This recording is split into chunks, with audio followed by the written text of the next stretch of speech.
Hello and welcome to the news at 10 on NTA News 24. We are live in Abuja. I am Dennis Adegunloye. Thank you for joining us. Let's begin with the headlines. President Bola Tinubu nominates 7 ministers after cabinet reshuffle.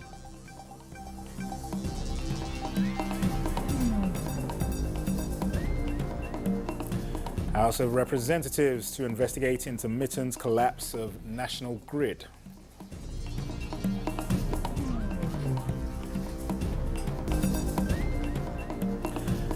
And achieving improved population health outcomes, medical experts amplify use of digital health and public financing.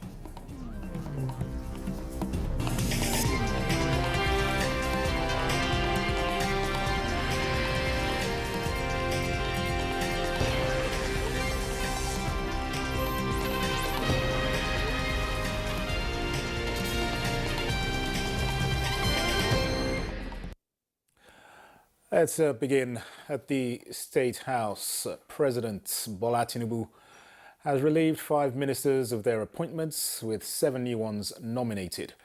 This is in addition to some decisions taken at the Federal Executive Council meeting, which include realignments of some federal ministries. State House correspondent Musbah Danwahab has details. President Bola Tinubu returned to chair the Federal Executive Council meeting after his vacation abroad. With memos accumulated, it was expected to be a long session, but then it ended to be one of the briefest FEC meetings so far. However, the outcomes of the meeting are not as short as the duration, with 2 separate briefing sessions afterwards. First, the ministerial briefing chaired by the Information and National Orientation Minister Mohammed Idris revealed the review of the ministries. While the hitherto Ministry of Sport Development has been scrapped for its responsibility to be taken by the National Sports Commission, the Ministry of Tourism is now subsumed under the Ministry of Arts, Culture and Creative Economy. The Ministry of Niger Delta Affairs now has a wider scope to cover other regional commissions and renamed Ministry of Regional Development. Today, Mr. President and the FEC decided that all these commissions that have been created and signed by the National Assembly will be brought under the supervision of the SY Ministry of Niger Delta, which is now redesignated as the Ministry of Regional Development. For our people over there in the Niger Delta region, I would like them to know that that has not removed anything from them. The NDDC is still very much in place, which is still under the Ministry of Regional Development, and all other such agencies are there. It's just a question of change of nomenclature. So it's an expansion. What the Federal Executive Council has seen is the need to bring this development closer to this, to the people, closer to their regions. And so there's now an integration of the function of all these commissions under the supervision of the new Ministry of Regional Development. Other decisions directly from the presidency were announced by the presidential media team. These include the discharge of 5 ministers, reassignments of 10, and nomination of 7 new ones for onward transmission to the National Assembly. The discharged ministers are Women Affairs, Uju Kennedy Ohaneye, Lola Adejon, former Minister of Tourism, Professor Tahir Mama, former Minister of Education, Abdullahi Mohammed Gwazo, former Minister of State, Housing and Urban Development, and Jamila Bio Ibrahim, former Minister of Youth Development. The President met them this afternoon to thank them for their services for the nation. The new nominees are Nentawe Yitwatsda, nominated for Humanitarian Affairs and Poverty Reduction, Mohammed Megeri Dingiadi, Labor and Employment, Bianca Odumegu Ojukwu, Minister of State Foreign Affairs, Jumoke Oduole, Industry, Trade and Investment. Idi Mukhtar Meha is nominated to pioneer the newly established Ministry of Livestock Development, Yusuf Abdullahi Atta, Minister of State, Housing and Urban Development, and Suwaiba Saeed Ahmed, Minister of State, Education. Honorable Dr. Yusuf Tanko Sunono, Minister of State Education as of now, is now the Minister of State Humanitarian Affairs and Poverty Reduction. Dr. Morufu Olatunji Alausa, who is currently Minister of State for Health, is now the Minister of Education. Barrister Bello Mohammed Goronyo, who is Minister of State Water, Resources and Sanitation, is now going to be Minister of State Works. With these latest decisions, President Bola Tinubu has apparently justified his recent 2-week working leave away, and now Nigerians will be expecting to see the positive impact of these decisions on his administration's performances in days to come. From the State House, Musbal, then Wahab, NTA News. Well, earlier, Special Advisor to the President on Information and Strategy, Bayo Onanuga, spoke on the realignment of the Ministry of Sports Development and the Niger Delta Ministry. Here are excerpts. All right, we've seen a major decision coming out of this meeting, which a lot of Nigerians have been expecting, actually. What would you say has informed this decision at this point in time, relieving some ministers and then in some for nomination? Well, I think I said some weeks ago that the President had a desire to rejig his cabinet. And I think he has just fulfilled that desire today by announcing the discharge, he calls it discharge, of 5 ministers and the designation of 10 others.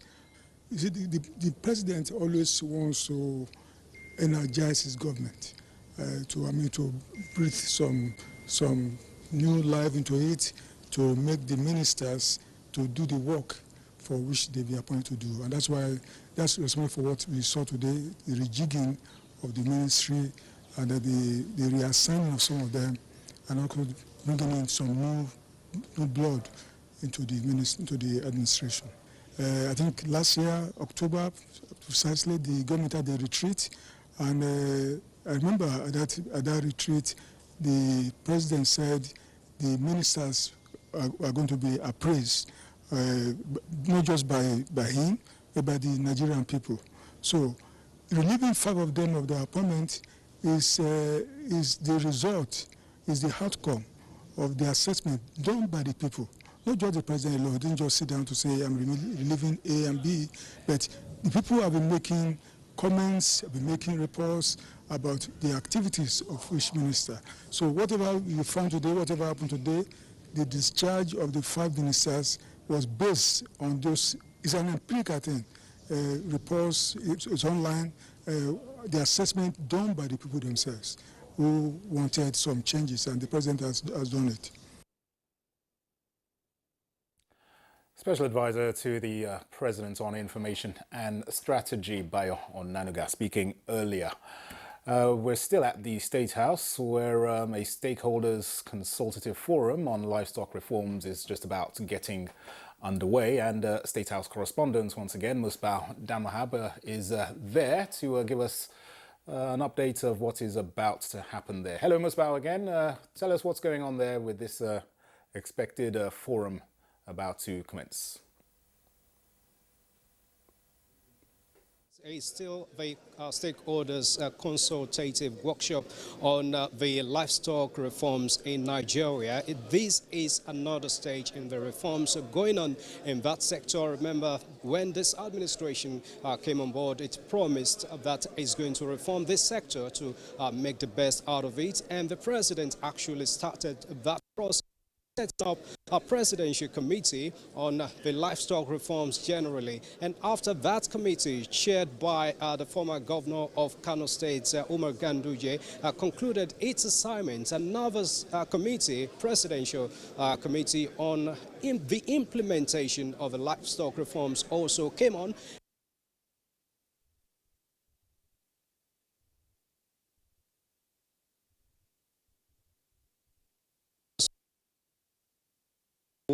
Now submitted a report on how to go about the implementation in that sector, and part of the reforms was the setting up, the establishment of a livestock development ministry, which the president has given approval to immediately. Of course, you know, now we have a minister designate for that ministry. Now let's hear from the co-chairman of the Presidential Committee on the implementation of livestock reforms in Nigeria, Professor Tahiru Jega. Thank you so much for your time, sir. Thank you so very much for having me. This is another stage in this process of reforming the sector, making the best out of it. So what does this mean in these reforms? Thank you so very much. Today's consultative workshop with stakeholders in the livestock value chain is a significant milestone in the effort of Mr. President to significantly transform the livestock sector across the value chain in order to add value to economic development, social development, and peace and stability in our country. Our committee on livestock reforms implementation presented an inception report to Mr. President, and we thought that the next stage is to gather all the significant stakeholders so that we can discuss the significant challenges that are being faced in the sector, as well as explore all the opportunities that are there. It is very clear to us that the opportunities will benefit everybody from every section of this country. So really we need to understand what needs to be done, and also to ensure that there is an enabling environment for sustainable reforms in the sector. Mr. President has given a very significant commitments to ensuring that this sector is developed appropriately. So his meeting with a range of stakeholders in the livestock value chain today is a significant milestone, and it will open other opportunities for looking at what needs to be done appropriately to transform this sector and ensure that there is food security in our country, there is peace and stability in mitigating the farmer-herder conflicts, and in ensuring that the products from the livestock sector will also find markets so that Nigeria can become competitive in exports related to this sector. So this is a very, very important meeting. All the who and the who in the livestock value chain are gathered here today. Thank you so much, Prof. But before I let you go, just a quick one. At the time you submitted a report, you talked about the benefits coming from this sector. Can you just let Nigeria know specifically, in clear terms, what this will contribute to the national economy? Well, frankly, from our own estimation, the sector, if appropriately developed, can contribute anywhere between 10 and 12% to the country's GDP within a decade. Right now, it is contributing a very, very small percentage, maybe 1.5 to 3% to the agricultural contribution to the GDP. So you can see the vast potential in this area. Other in West Africa or in Africa that do not have the kind of potential we have in this sector are making tremendous gains in terms of economic development and social development associated with this sector. So we can be very, very competitive if we appropriately pay attention to developing this sector. And Mr. President has given us confidence that he means business and that this sector must be transformed appropriately. Thank you so much for your time, sir. So much. Thanks a lot. Thank you. The co-chair of the Presidential Committee on Implementation of Livestock Reforms in Nigeria, Professor Tahiru Jega. And now, this is just a new phase to show the commitment of the administration towards these reforms. And again, remember, this is just one part of the benefit. The other benefit is to check insecurity issues, particularly between between or amongst farmers and herders where they occur in some parts of the country. The President Bola Ahmed Tinubu is expected to declare this workshop open, and any moment from now we expect him to come in. And that's it for now. We'll give you some developments subsequently. All right, Musbah, many thanks for that. Certainly we will be joining you as that event commences. Thank you. You're on to the news at 10 on NTA News 24. We'll take a short break. More reports in a moment. You're welcome back. Now, the House of Representatives has directed its Committee on Power to investigate the frequent collapse of the national grid and provide a report within 3 weeks for legislative action. National Assembly correspondent Mitaire Ikpen reports on this and other resolutions at Wednesday's plenary. Adopting a motion of urgent public importance, the House expressed worry over persistent failure of the national power grid, resulting to blackout in parts of the country. This sad development is coming at a time when the Honorable Minister of Power has given assurances to the nation of a stable power sector during the increase in power tariff. This motion is referred to the Committee on Power for further legislative action. Bill seeking an increase of revenue allocation percentage for states from federation account based on derivative principle, as well as bill to establish the Nigerian National Honors and Merit Award Commission, scaled second reading. It will discourage states from overdependence on the federal allocation that comes to their states. A lot of natural resources in the north, in the south, same. There are a lot of natural resources. And Mr. Speaker, these resources have not been fully tapped for the benefit of the federal government and the state.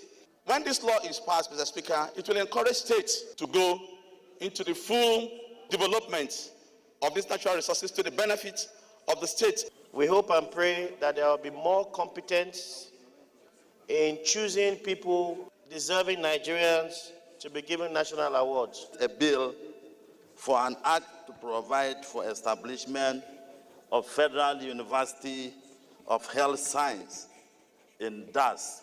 Lawmakers in a motion frowned at the slow pace of construction of the Numan-Jalingo Road and asked Federal Ministry of Works to provide explanation. The federal government had allocated 3 billion naira to continue the project, attributing the delay to COVID-19, but progress remains slow for over 30 months.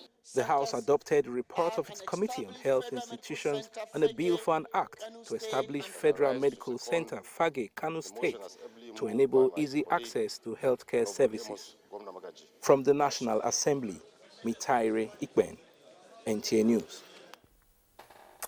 On to health matters. Key players driving national efforts to achieve universal health coverage targets are amplifying strategies on the use of digital health and public financing to accelerate progress towards improved population health outcomes. This came up at a National Stakeholders Roundtable engagement on the Nigerian Digital Health Initiative in Abuja. Olusheye Adeagbo has details. As Nigeria continues to embrace digital transformation across various sectors, healthcare is leveraging technology to improve service delivery. The Nigeria Digital in Health Initiative, NDHI, is at the forefront, working to develop an integrated digital health ecosystem to elevate healthcare outcomes for all Nigerians.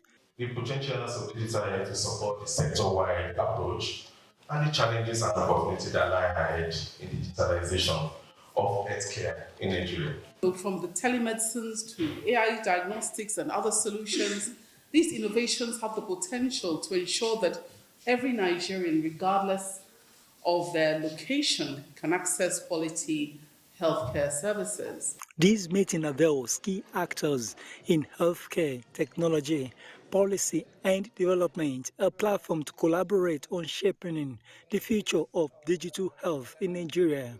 A lot of people now have smartphones, so folks are going to finally start to take ownership of their own health. You're going to be able to carry your own health care data around wherever you go. Whenever you have an emergency, all right, there will not be a problem looking for your blood type, your emergency contact and things like that. And through this initiative, doctors will have full access to patient health records, regardless of when or where they accessed healthcare in the past. And that will help more people receive better healthcare. Their engagement explores possibilities of achieving equitable and efficient healthcare for all Nigerians through technology and attracting more investment to the sector. In Abuja, Olusheye Adiagbo, NTA News. In other news, Nigeria is increasingly focusing on showcasing its products globally, particularly with the growing presence of Nigerian ginger and other key agro-commodities in the Chinese market.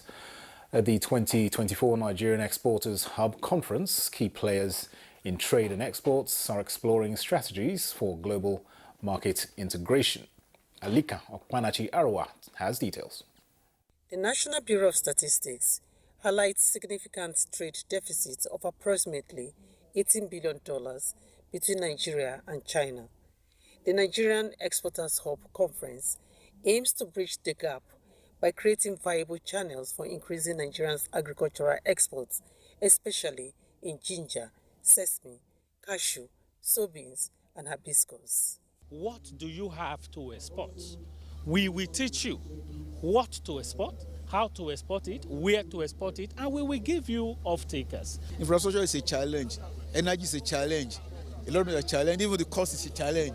So, but then we are not looking at those challenges, we are looking at solutions. How do we move it forward? Participants gained insights into opportunities within the creative economy, the role of financial instruments in export growth, and strategies for leveraging the African Continental Free Trade Area after for market expansion. AFTA is very important and very key at this time, considering the fact that you're talking about a billion market space with a billion population across the African continent. We'll be able to export value-added goods from Nigeria. By so doing, we'll create employment for our people. A lot of information from the Nexim Bank, a lot of information from the Export Hub, and I have seen a lot of opportunities also that I think we can all explore.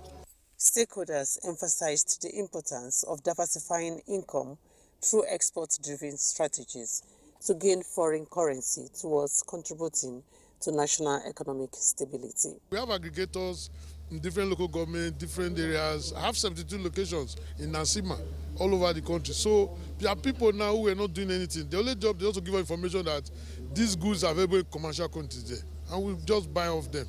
The advocacy to promote non-oil exports and enhance Nigerians' foreign exchange earnings is gaining momentum across the country, with government charting a new course for non-oil exports. In Abuja, Alika Okpanachi Arwa, NTA News. In shaping Nigeria's renewed frontier narrative, the Nigerian Institute of Public Relations has held its general meeting, focusing on strategic communication, transparency, and national development.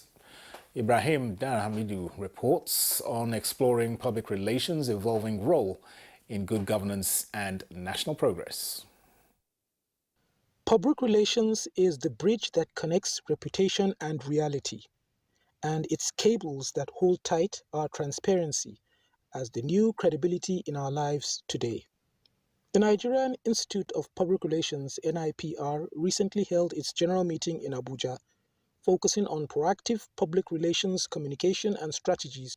The Institute emphasized the critical role of public relations in promoting transparency and accountability. The time is very near when the federal government will call on NIPR to produce members of the Institute. Training in public relations is being taken seriously, especially for critical roles in government. Stakeholders and industry practitioners shared valuable insights on effective communication, crisis management, and reputation building, as public relations professionals must be equipped to handle crisis effectively, protecting their organizations' reputations and promoting national interest. Because we have seen it. So any serious public relations practitioner must be extremely proactive. What are the things we're supposed to look at? What are the things that will probably affect the PR managers in terms of the technology, in terms of the people, in terms of trend? So, what's in it for Nigerians? During the question and answer session, some members and practitioners challenged the status quo, asking what news should really be in Nigeria. The consensus: factual, balanced, and solution-focused reporting that promotes national interest. This aligns with global best practices in crisis management and communication, where transparency and timely information are key. You want to succeed, core content, but about being proactive and then how you manage the crisis at hand. As Nigeria navigates its complex landscape, the NIPR's efforts to promote excellence in public relations are more crucial than ever. By fostering a culture of transparency, accountability, and effective communication, Nigerians can build a stronger, more resilient nation. In Abuja, I am Ibrahim Hamidu, NTA News. And that report concludes the news at 10 on NTA News 24. Thanks for watching. I am Dennis Adegunloye.